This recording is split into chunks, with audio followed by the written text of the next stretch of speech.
بسم اللہ الرحمن الرحیم۔ ڈسٹرکٹ ٹریفک آفیسر راجہ سرفراز آپ سے مخاطب ہوں۔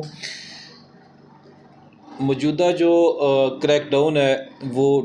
ایکسیڈنٹ کی ریشو کو کم کرنے کے لیے جو شروع کیا گیا ہے حکومت پنجاب کی طرف سے،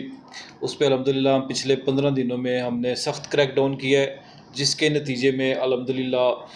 چکوال میں تقریباً 90% تک لوگوں نے ہیلمٹ پہننا شروع کر دیے ہیں۔ جس ایریا میں اربن ایریاز میں جہاں ہماری ڈیوٹی موجود ہوتی ہے وہاں پہ ون وے کی وائلیشن کنٹرول ہوئی ہے، اس کے ساتھ ساتھ وہاں پہ جو لائن کی وائلیشن تھی وہ بھی کنٹرول ہوئی ہے۔ رانگ پارکنگ کے خلاف ہمارے بندوں نے کارروائی کی ہے، الحمدللہ وہ بھی کافی حد تک کنٹرول ہو چکی ہے۔ ابھی جو نیکسٹ ہم نے کریک ڈاؤن شروع کیا وہ چنگچی کے خلاف، ایسے چنگچی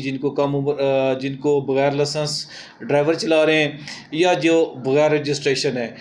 آج سے ہماری کمپین ان کے خلاف بھی سخت کریک ڈاؤن شروع ہے۔ تو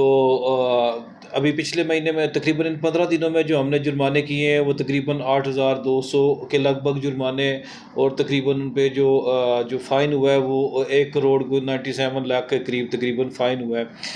ہمارا جو مین مقصد ہے وہ فائن کرنا نہیں ہے، ہمارا مین مقصد ہے لوگوں کو ٹریفک قوانین پر عمل درآمد کرنے کے قابل بنانا، پابند بنانا۔ اس کے لیے ٹریفک پولیس چکوال نے مختلف تعلیمی اداروں میں جا کر ٹریفک ایجوکیشن فراہم کی ہے، مختلف فورمز پہ روڈ پہ کھڑے ہو کے، بینرز لگا کے، سوشل میڈیا کے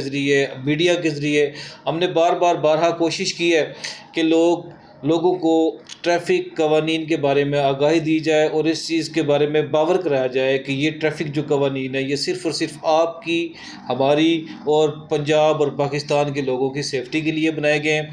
صرف بنانے سے کافی نہیں ہے، اس پہ ہم سب مل کر جب عمل درآمد کریں گے تو انشاءاللہ ہم سب محفوظ ہوں گے، ہمارا سفر محفوظ گزرے گا۔